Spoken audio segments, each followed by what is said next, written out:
My name is Lila Harper, and the night my fiancé chose my sister over me, a quiet fire ignited within me. It was a chilly November evening in 2023, the streets of Asheville, North Carolina, glistening with a rare early frost. I was 27, a wedding planner with a modest but growing business, Harper Events, my life revolving around the nuptials I'd orchestrated for myself and Ethan Brooks, a local brewery owner whose craft Alesh were gaining traction. My younger sister, Zoe, 23, had always been the reckless one, her vibrant dance performances at community theaters outshining my orderly world of timelines and tulips. I'd enlisted her to help with decor ideas, trusting her flair. That night, I found them in the brewery's tasting room, Ethan's hand on her hip, her laughter echoing over the clink of glasses. "Lila, I didn't mean for this," Ethan mumbled, avoiding my gaze. "I'm in love with Zoe." Her silence sealed it. I dropped my clipboard, the schedule scattering, and walked out, tears freezing on my cheeks. Hours later, alone in my tiny apartment, I stared at my planner. My sister stole my fiancé. So I gave her the one thing she never expected: an apron and a schedule. The betrayal sliced through me like a winter wind. 4 days I moved like a phantom, coordinating weddings for clients while my own crumbled. $12,000 in deposits lost, invitations trashed.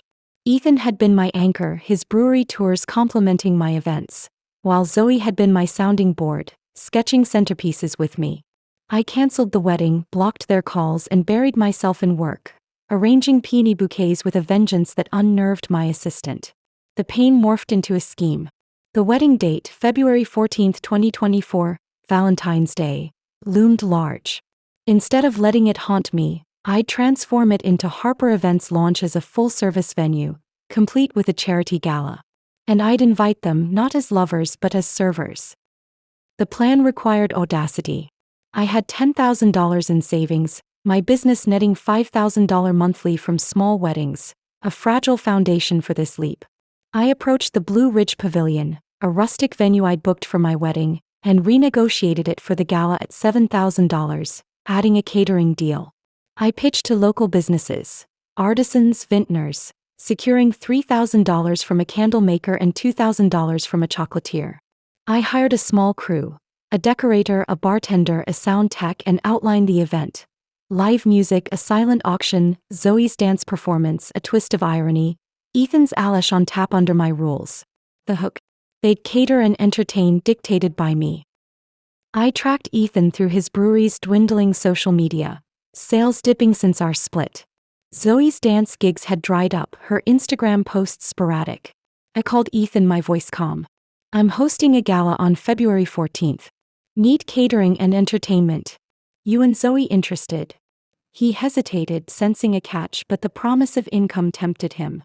$1,800 for the night, I said, plus a shot at relevance. He agreed, pulling Zoe in. I pictured their shock when they'd don aprons. Planning was a grueling dance.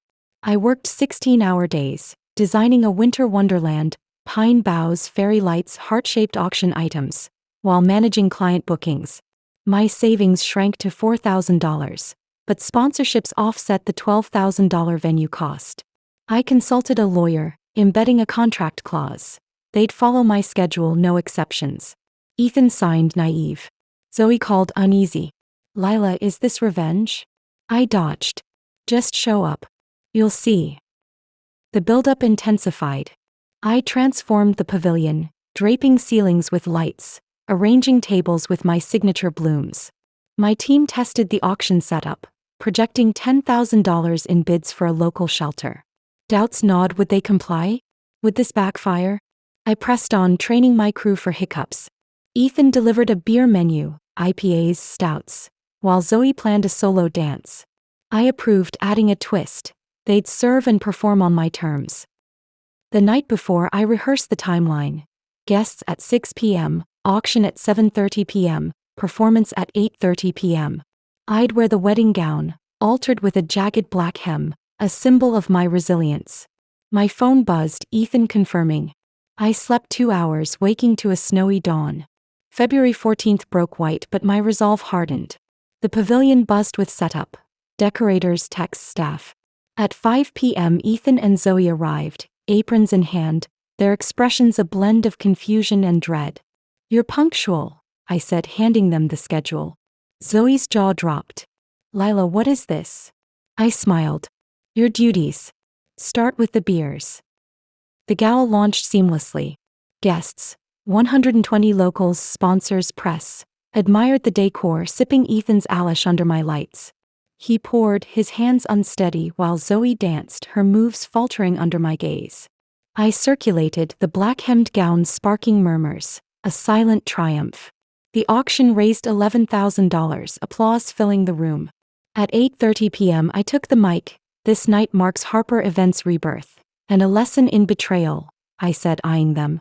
Gasps erupted as guests recognized their roles. A blogger captured it all. The tension peaked when Ethan approached mid-dance. "This is harsh," he whispered. I leaned in. "You chose this path." Zoe overheard, her face flushing. They finished, serving chocolates, performing a final set, under my command. As guests departed, I paid them $1,800 each, adding a note, "No contact."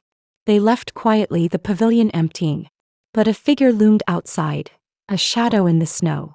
My phone buzzed with an unknown number. Impressive. "We're not finished." I froze. Who were they? The victory trembled, a new mystery unfolding. The chilling message, "Impressive. We're not finished," lingered in my mind as I locked the Blue Ridge Pavilion's doors, the snow outside muffling the last echoes of the gala. I stood in the empty hall, the scent of pine and chocolate lingering, my hands trembling as I reread the unknown number's text on my phone. Who was watching? Ethan and Zoe had left, their aprons discarded, their defeat etched in their silence, but this felt beyond their reach. My heart raced, a mix of triumph and dread. The gala had been a success. Harper Events launched with $11,000 raised for the shelter, my reputation soared, and I'd turned their betrayal into my stage. Yet that shadow in the snow and the message hinted at a larger threat.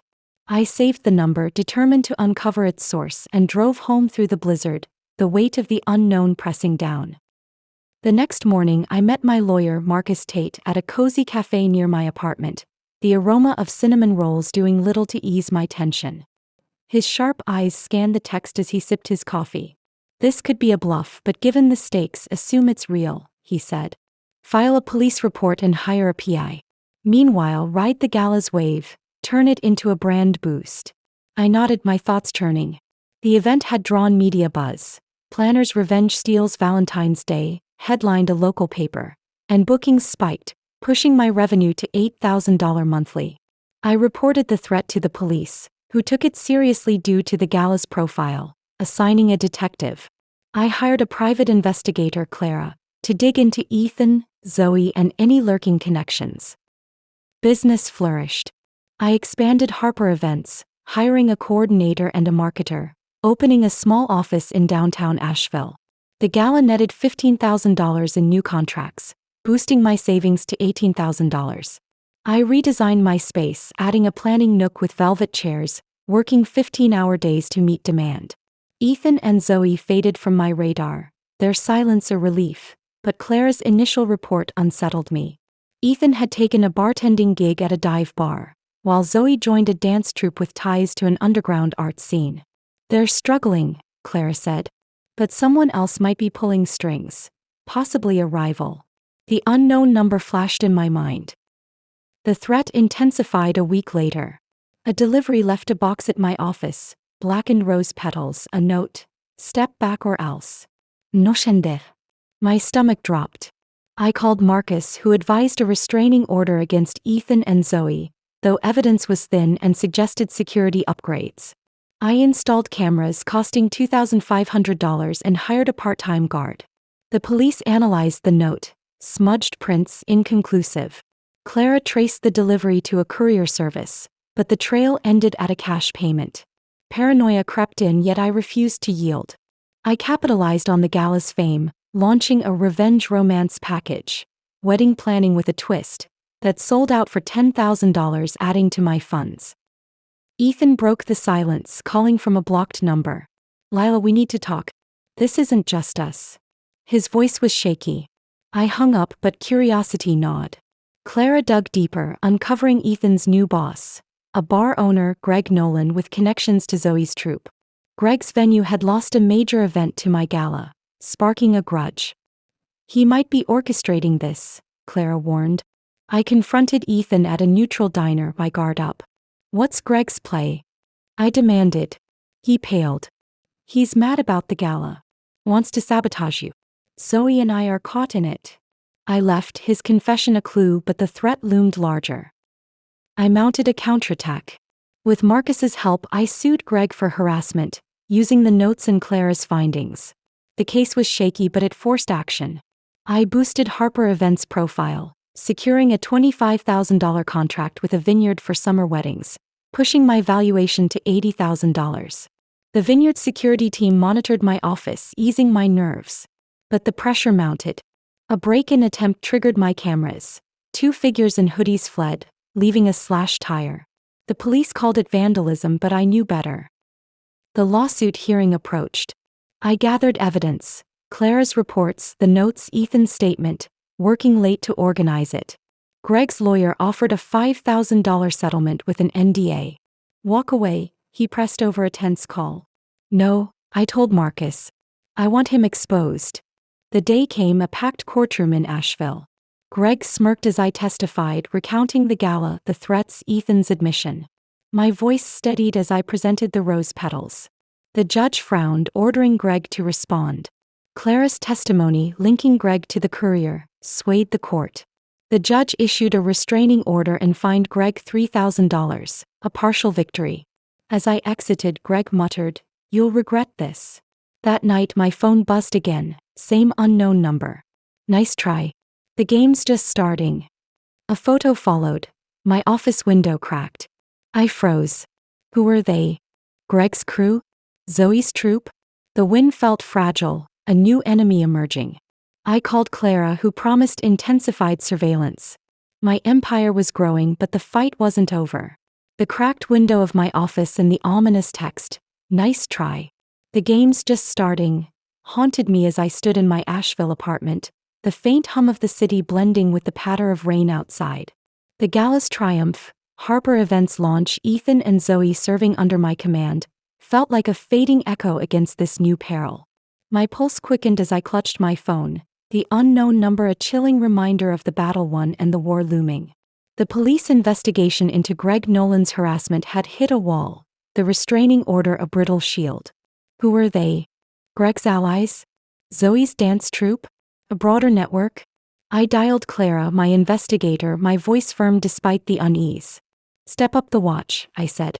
"Someone's closing in." She assured me of round-the-clock efforts, her tone resolute.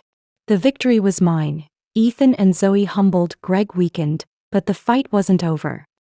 The next day I met Marcus Tate, my lawyer, at a discreet law firm office, the scent of old books and coffee grounding me. His brow furrowed as he examined the photo and text. "This is an escalation," he said, tapping the cracked window image. "We need to pinpoint the sender and connect it to Greg or others. Push the police for a cybercrime unit and prepare for a counterstrike." I nodded, my mind racing with strategies. Back at Harper Events, I briefed my team, 4 staff, 2 new hires. In the office, the air thick with tension. "We're under threat," I explained, showing the evidence. Their faces tightened, but they pledged support. Bookings had risen to $10,000 monthly, a testament to the gala's success, but danger shadowed every contract. I spent $3,500 on reinforced windows and hired a full-time guard, dipping my savings to $14,500. Security became my priority. Clara's first update came that evening. She tailed Greg to a meeting with 3 men from Zoe's troupe. One, a wiry dancer named Jace with a history of petty theft. "They're scheming," Clara said, her voice low. "Could be vandalism or blackmail." I relayed it to Marcus, who subpoenaed Jace's records. Meanwhile, I threw myself into work, launching a winter vows package, elopements with flair, that sold out for $12,000, boosting my funds. The office expanded with a second desk, and I hired a junior planner, pushing Harper Events' valuation to $100,000. But the threat cast a pall over every rose arrangement. A second note arrived days later, shredded ribbons with "Final Notice" scrawled in red, slipped under my door. "No prints." The police escalated the case to a stalking probe, assigning a detective, but leads were scarce. I called Marcus, who suggested a public statement to expose the harassment, leveraging media pressure. I agreed, crafting a speech with him. After turning betrayal into triumph, I face shadowy threats. I won't back down. The press conference held outside the pavilion drew 60 reporters. My voice wavered as I displayed the notes, but I stood firm. The story hit. Planner defies mystery stalker, sparking $15,000 in new bookings, though the risk heightened. Clara's next report deepened the mystery. She traced a call from the unknown number to a burner phone bought near Greg's bar, linking it to Jace. Greg's not the ringleader, Clara said. Someone higher up, possibly a local crime ring with stakes in nightlife, might be involved. I shuddered, the scope daunting. Marcus filed for an emergency court order to freeze Jace's accounts, stalling their plans. I fortified the office, adding $2,000 in alarms and a second guard. My savings fell to $12,000, but the team's resolve held. I trained them in emergency protocols, turning the space into a stronghold. The cybercrime investigation gained ground. Marcus uncovered texts. Greg and Jace plotting to disrupt my events, costing me $4,000 in canceled gigs. I reported it to the police, who raided Greg's bar, seizing phones. Ethan called, desperate. Lila, they're setting me up. I didn't know it'd escalate. I hung up, his pleas empty. Zoe texted, begging a meeting. I met her at a quiet cafe, recording her confession. Jace promised me a dance contract, she cried. It's spiraling. I passed the tape to Marcus, who added conspiracy charges. The police widened the probe, targeting Jace's network. The courtroom showdown loomed.